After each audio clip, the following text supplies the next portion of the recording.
Olá pessoal, aula de língua portuguesa, turma sexto ano A e sexto ano B. Pessoal, hoje vamos fazer umas atividades.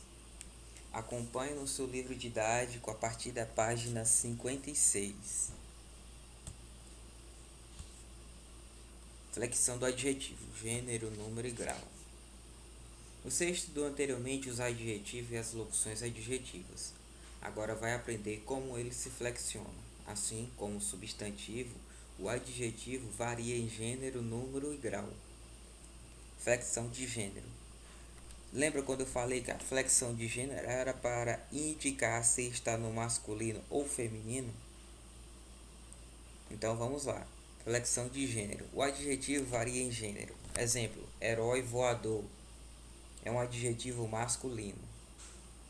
Heroína voadora, adjetivo feminino. Veja as terminações do adjetivo.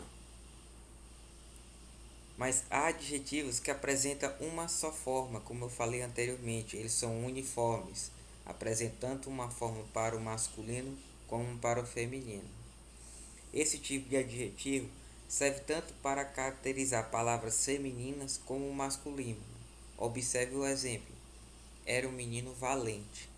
Se eu for transformar para o gênero feminino, era uma menina valente. Ou seja, o adjetivo valente continua o mesmo, embora o substantivo varie a terminação.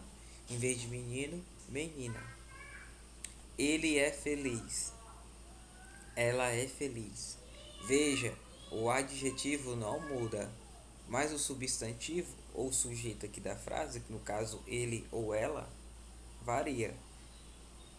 Flexão de número. Quando você fala em número, é para indicar se está no singular ou plural.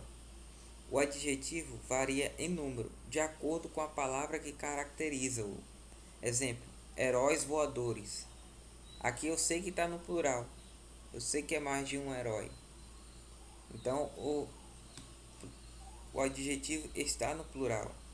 Quando eu falo moleques malcriados, está no plural também. Veja, então, quando eu falo em flexão de número, é singular ou plural. E a flexão de grau. O adjetivo varia em grau. O menino é mais querido que a irmã. Veja, há uma comparação entre o irmão e a irmã. É um grau comparativo. Olha as marcas gráficas: mais que ou menos que. O menino é muito querido. Há um grau aqui de comparação. O menino é queridíssimo. É um grau superlativo. Por quê? Ele está comparando só a si mesmo, só é um ser. Ele, aquele menino. Ele é superlativo e é sintético. Por quê? Só vem esse acréscimozinho aqui desse afixo ao final. Íssimo. Agora, se eu falasse o menino é muito querido, aí seria um grau superlativo analítico.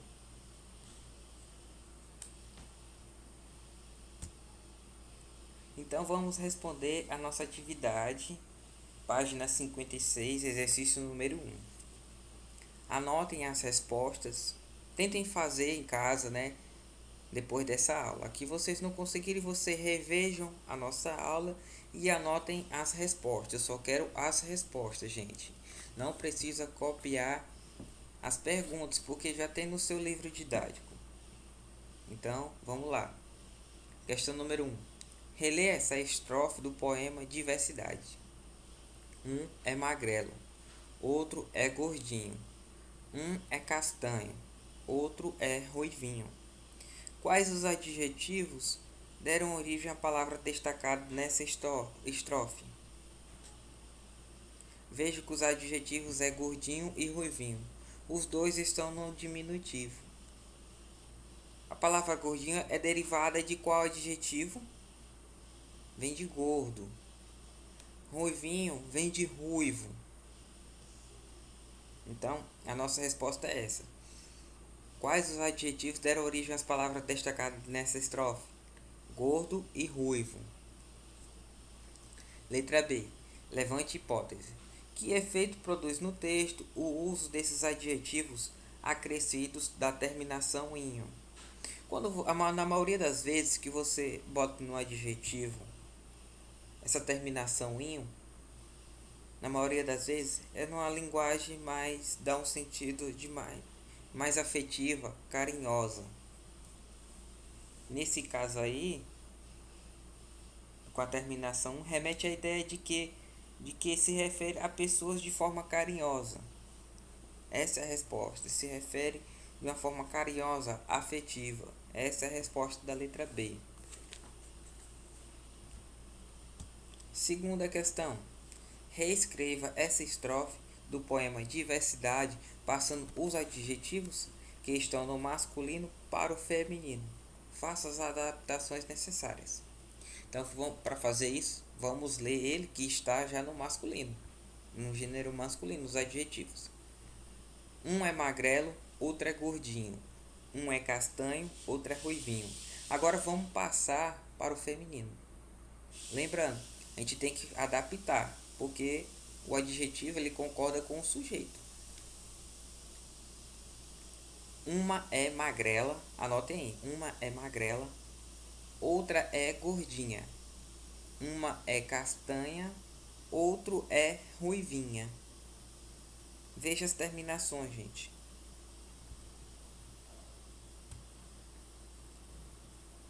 Agora vamos para a página 58. A página 58, tanto a questão número 2, 3 e 4 são pessoais. Essas respostas eu quero que vocês façam no caderno de vocês e depois me mostrem. Porque uma resposta pessoal é a resposta de cada aluno. Não cabe ao professor dizer qual é mais certo ou qual é mais errado. Então, eu quero ver a resposta de todo mundo. Então, questão 2, 3 e 4 da página 58, vocês respondem em casa. Já a partir da questão número 5, eu vou responder com vocês, tá? Releia a primeira estrofe da canção. Todo mundo tem seu jeito singular de ser feliz, de viver e de enxergar. Se os olhos são maiores ou são orientais, e daí? Que diferença faz? Identifique nessa primeira estrofe 2 adjetivos que foram flexionados no plural para concordar com o substantivo ao qual se referem. Vamos procurar os adjetivos aqui, que estão no plural. Uma das características quando a palavra está no plural é o acréscimo do S ao final. A gente vê que tem aqui 2, maiores e orientais. Eles são adjetivos e eles se referem a quê? A olhos, que é o substantivo, que também está no plural. Veja a terminação, olhos. Se os olhos são maiores ou são orientais.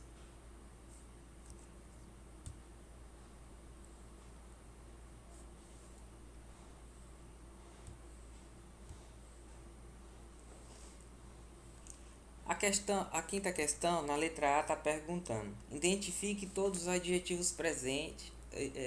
Na quinta questão não, é a sexta questão. Releia também a terceira estrofe. Já pensou? Tudo sempre igual. Ser mais do mesmo o tempo todo não é tão legal. Já pensou? Sempre tão igual? Tá na hora de ir em frente. Ser diferente é normal. A letra A. Identifique todos os adjetivos presentes nessa estrofe.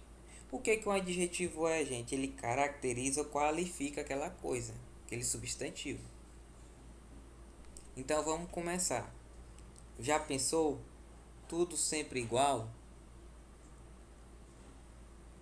Igual aqui é um adjetivo. Está se referindo a tudo. Outro adjetivo, a palavra todo. A palavra legal, a palavra diferente e a palavra normal. Essas são os nossos adjetivos. A resposta da letra A. Repetindo: igual, todo, legal, diferente e normal. Essas são as respostas da letra A. Letra B. Transcreva os adjetivos relacionados no item anterior, flexionando-os em gênero e número. Quando a gente fala em gênero, a gente quer dizer no masculino ou feminino. Eles podem ser biformes, duas formas, uma para o masculino ou feminino, ou uniforme, uma única forma para os dois. E quando se fala em número, é singular e plural. Então, a gente vai pegar aquela listinha dos que a gente respondeu na letra A, os adjetivos, e vai se dizer, vai flexionar ele. Por exemplo, flexão em número. A palavra, o adjetivo igual fica iguais. A palavra todo, no plural, fica todos. Legal, legais. Diferente, diferente. Diferentes. Normal, normais. Isso eu flexionei em número. Agora eu flexionando em gênero. Igual fica da mesma forma, é uniforme, igual. Todo fica toda. E já consegue, já é biforme. Consegue se flexionar. Legal fica legal. Diferente fica diferente, é uniforme também. E normal fica normal. Veja, não é todo adjetivo que tem que é biforme, tem uns que são uniformes. Uma única forma tanto para o masculino como o feminino. Vamos para a letra C. O que você observou ao flexionar os adjetivos em gênero? O que a gente percebeu é que há adjetivos que apresentam uma só forma, tanto para caracterizar palavras femininas como masculinas. É o caso da palavra igual, legal, diferente e normal. Essa é a nossa resposta. O que a gente observou que alguns adjetivos eles ficam somente em uma única forma ao se referir tanto ao masculino como ao feminino.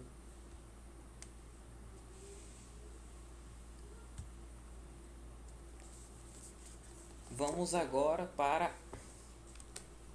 a página 59.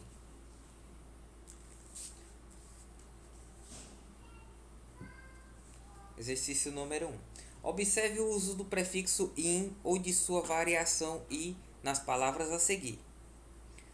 In mais adequado se torna inadequado. I mais legal se torna ilegal. O que aconteceu com o sentido das palavras ao receber o prefixo in ou sua variação i?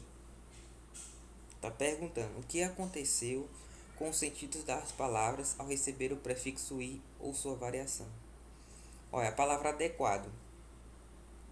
A diferença da palavra adequado para inadequado? Com certeza. A palavra adequada é aquela coisa justa, aquela coisa que se encaixa perfeitamente, enquanto que inadequado não é uma coisa certa, não se encaixa. Então, há uma variação aqui. As palavras passam a ter um sentido contrário, um sentido de oposição, quando vocês colocam o prefixo in ou i.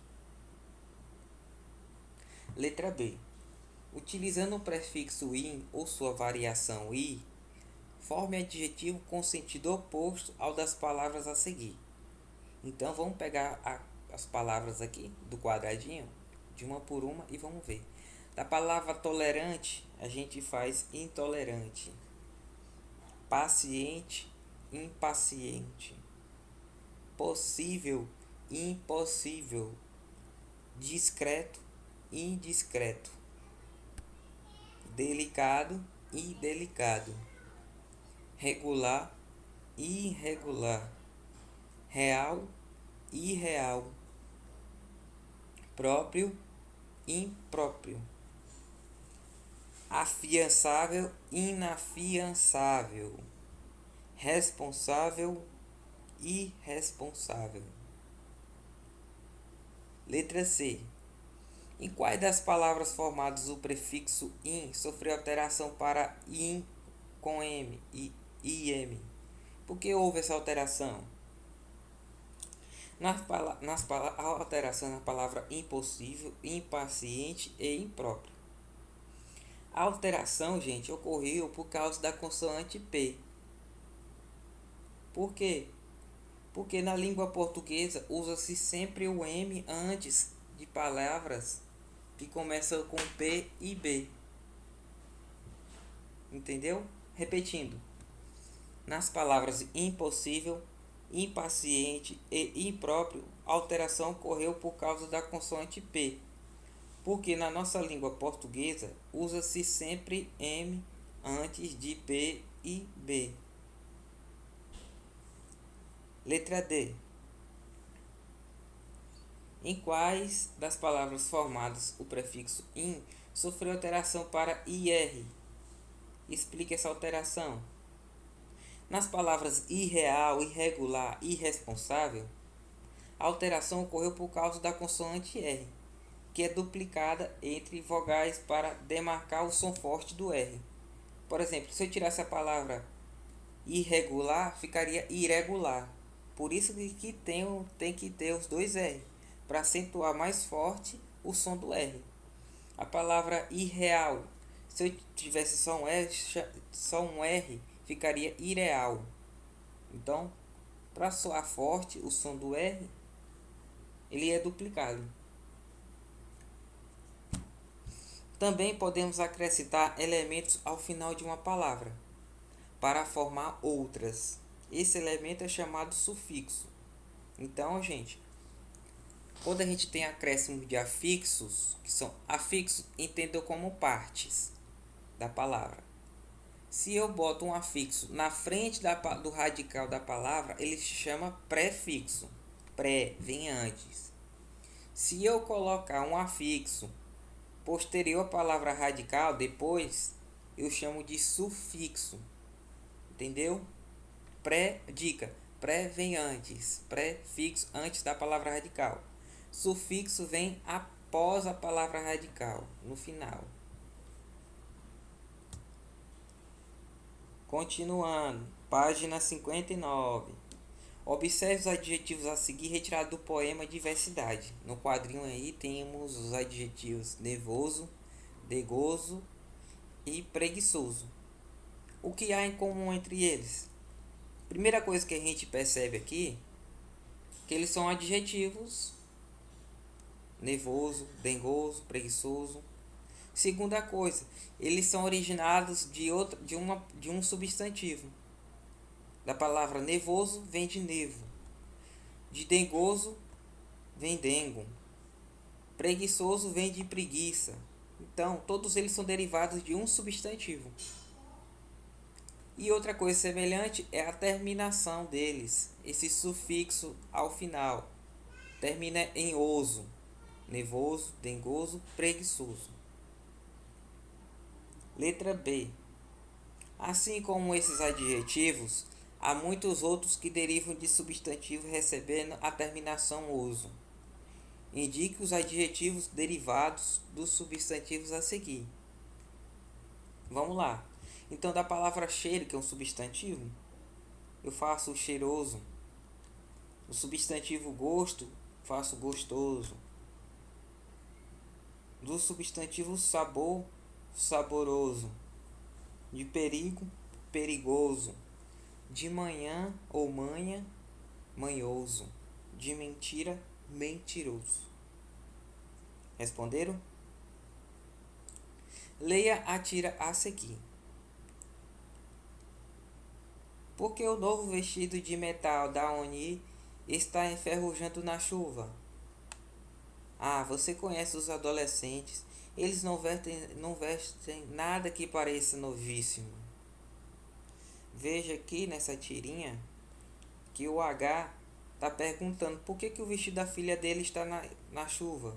Porque o novo vestido de metal da Roni, que é a filha dele, está enferrujando na chuva. Aí a esposa dele fala: ah, você conhece os adolescentes. Eles não vestem nada que pareça novíssimo. Letra A, você consegue perceber o humor nessa tirinha? Gente, a questão número 1 ela é pessoal. Então, vocês vão fazer no caderno de vocês, depois vão me repassar no WhatsApp, mandando a resposta no caderno de vocês, tá? Letra B. No segundo quadro da tira, a personagem Elga afirma que os adolescentes não vestem nada que pareça novíssimo. Você concorda com que esse seja mesmo o modo de pensar e agir do adolescente? Por quê? Mais uma pergunta pessoal e eu aguardo a resposta de vocês. Letra C. Observe que no primeiro balão da tira há um substantivo caracterizado por um adjetivo e uma locução adjetiva. Que substantivo é esse? Vamos voltar para lá no primeiro balão. O primeiro balão diz assim: porque o novo vestido de metal da Rony está enferrujado. A gente vê que aqui, ó, o substantivo é vestido. Ali está perguntando qual o adjetivo e qual a locução adjetivo caracteriza. O que caracteriza o vestido? Vamos lá, volta com o balãozinho. O adjetivo aqui que caracteriza vestido é a palavra novo. Novo se refere a vestido. E a locução que se refere a ele é a de metal. Lembrando, locução adjetiva é preposição mais substantivo. A preposição aqui, de, e o substantivo aqui é o que? Metal. De metal eu posso até falar. Metálico. Se eu botasse, porque o novo vestido metálico da Rony está enferrujando na chuva? Estaria certo, da mesma forma. Vamos pular para a letra D. Considerando o contexto em que se realiza a conversa entre os personagens, qual a diferença entre a expressão novo vestido, usado por H no mesmo quadrinho, e a palavra novíssimo, empregada por Elga no segundo quadrinho? O que a gente percebe aqui é que o emprego da palavra novíssimo por Elga no segundo quadrinho dá ênfase à expressão novo vestido, usado por H no primeiro quadrinho, reforçando o estado em que se encontra o vestido antes de ser posto na chuva. O que ela quer dizer é que quando se fala em novíssimo é mais novo ainda do que o novo vestido. Letra E. O sufixo íssimo modificou o significado da palavra novo. Que ideia essa terminação atribui à palavra? A ideia que passa aqui é, olha a resposta, gente. A ideia que passa aqui é a ideia de muito. Quando eu falo que a pessoa é pobre, ela é pobríssima. Quando eu falo que uma situação é difícil, aí eu quero aumentar acrescentando o sufixo dificílimo. Dificílimo. Isso quer dizer, eu trago uma ideia de que é muito mais. Então, o significado, quando você acrescenta o sufixo íssimo, é dar uma ideia de muito.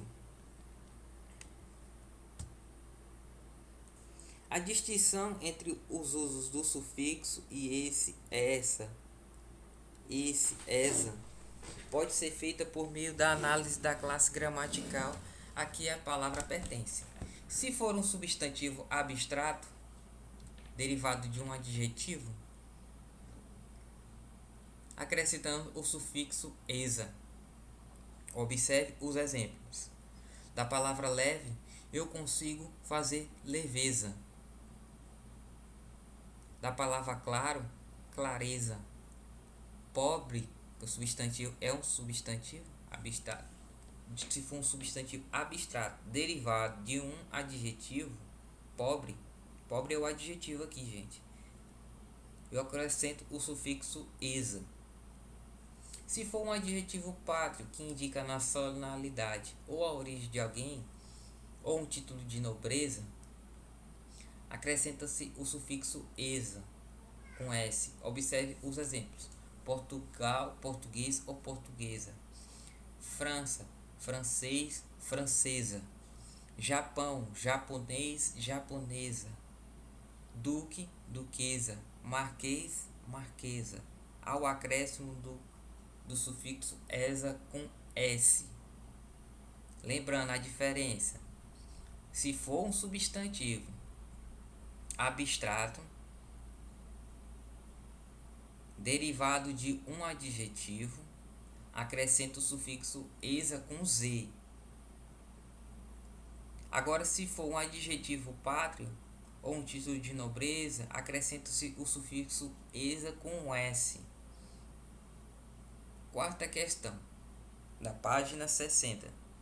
Com base nessas informações, copie as palavras completando-as com S ou Z. A letra A. Trata-se de uma autêntica porcelana chinesa. Olha, veja bem, pessoal. Aqui é um adjetivo pátrio. Quando eu falo que é adjetivo pátrio, eu acrescento o sufixo esa com S. Tá no livro aí, é na explicação. Então a palavra certa é chinesa com S. Letra B. Hoje quero comer bife à milanesa ou macarrão à bolonhesa. Veja, a palavra milanesa e bolonhesa são adjetivos pátrios, gentílicos. Ou seja, elas são feitas com o sufixo esa com S. Milanesa e bolonhesa com S. Anotem. Letra C. Estou impressionado com a limpeza da sala. Veja, limpeza é o que, pessoal? A limpeza é um substantivo abstrato que é derivado de um adjetivo. Acrescenta-se então o sufixo esa com Z. Letra D.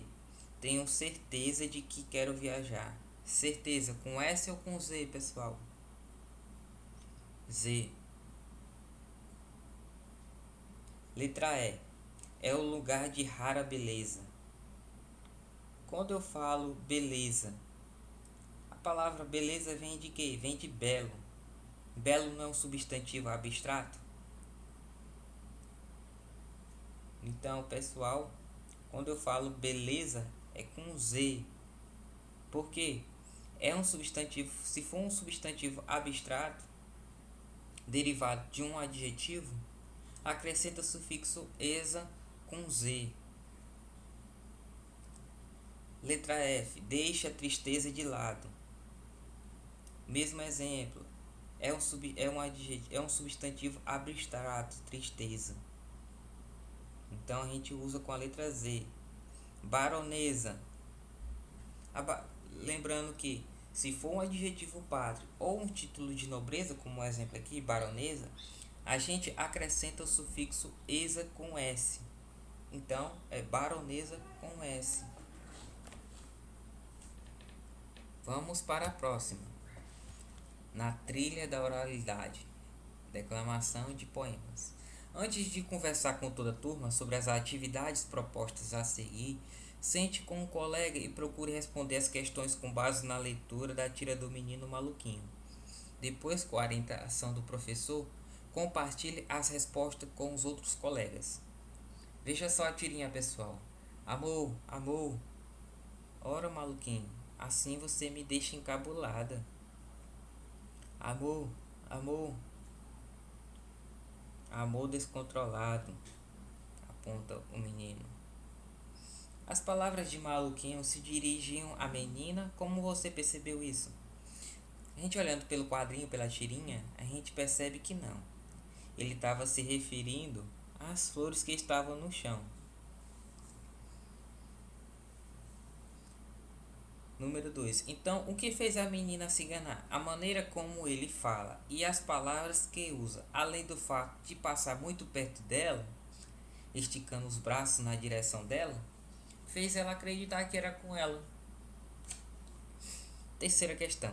A fala de maluquinho faz você se lembrar de que tipo de declaração? Essa é uma resposta pessoal, mas a mais adequada seria uma declaração de amor. Que ele se faz às flores, né? Mas a menina pensou que era com ela. Leia o primeiro quadrinho em voz alta, como a maioria de seus colegas leu a frase. Essa é uma questão pessoal, gente. É a quinta questão, não precisam vocês responderem, tá? Essa aí não, porque só dá certo se fosse fazer no ambiente de sala de aula. Sexta questão. Leia novamente a primeira fala de maluquinho, agora modificada. Amor, amor.